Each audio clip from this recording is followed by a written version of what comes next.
नेता प्रतिपक्ष जयराम ठाकुर ने कहा कि 5 मई को काला अम्ब में अवैध रूप से चल रही शराब की फैक्ट्री त्रिलोक संस ब्रेवरी लोगों के दबाव में आकर आबकारी विभाग ने पकड़ी थी, जहां पर सैकड़ों करोड़ की शराब बनाने से जुड़ा सामान था।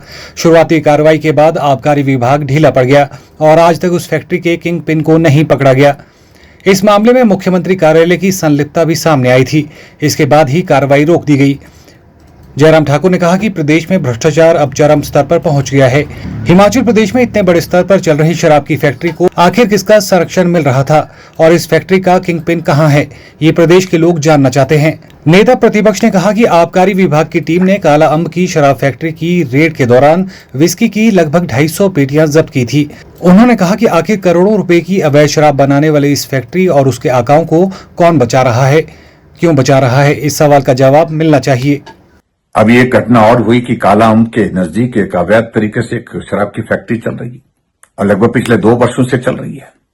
अभी हाल ही में जिस प्रकार से वहां एक्साइज डिपार्टमेंट, पुलिस डिपार्टमेंट ने कार्रवाई करने के लिए कदम उठाया और वहां पर रेड किया तो 4 लाख से ज्यादा स्टिकर वहां पर बॉटल के जो लेवल जो होते हैं, जो लगाए जाते हैं, अच्छी ब्रांड के, बड़ी ब्रांड के वहां पर प्राप्त हुए। ये ईएनए कहां से लाया जाता था, कौन इसका मालिक है, कौन है ये त्रिलोक संस ब्रेवरी के मालिक। और सीधी सी बात मैं कह रहा हूं कि कार्रवाई में क्या एफआईआर दर्ज हुई है? नहीं हुई है। इसलिए नहीं हुई है कि मुख्यमंत्री के कार्यालय से संदेश गया कि कोई कार्रवाई नहीं करनी है। कार्रवाई इसलिए नहीं करनी है कि तार जुड़े हुए हैं। कौन है? ये सारे प्रश्न बहुत सारे लोग आज पूछ रहे हैं, लेकिन आखिरकार सरकार जवाब क्यों नहीं देती है? ये सचमुच में चिंता का विषय है।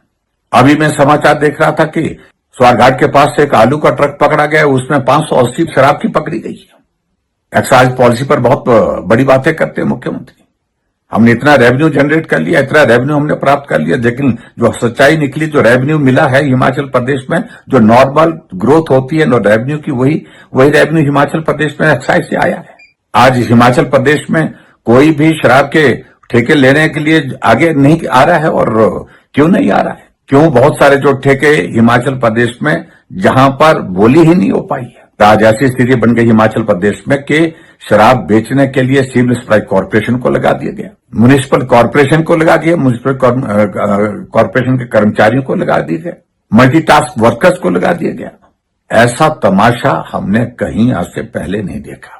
और सबसे बड़ी बात तो मैं यही कहूंगा कि ये लूटने का सिलसिला हिमाचल प्रदेश को जिस तरह से चला है, नेता अलग से लूट रहे हैं, कांग्रेस में जो नेता हैं कि अगली बार आना नहीं है, जो लूट सकते हैं लूटने का प्रयत्न किया जा रहा है। और सचमुच में मैं कहता हूं कि हिमाचल जिस तरह से तबाह किया है, जिस तरह से लूटने का हिमाचल प्रदेश में वर्तमान कांग्रेस की सरकार जो खुलेआम काम कर रही है, ये पूरे हिमाचल प्रदेश के लिए चिंता का विषय है। जब हम कहते हैं तो हमारे कांग्रेस के मित्रों को परेशानी होती है। बहुत दुर्भाग्य है प्रदेश का।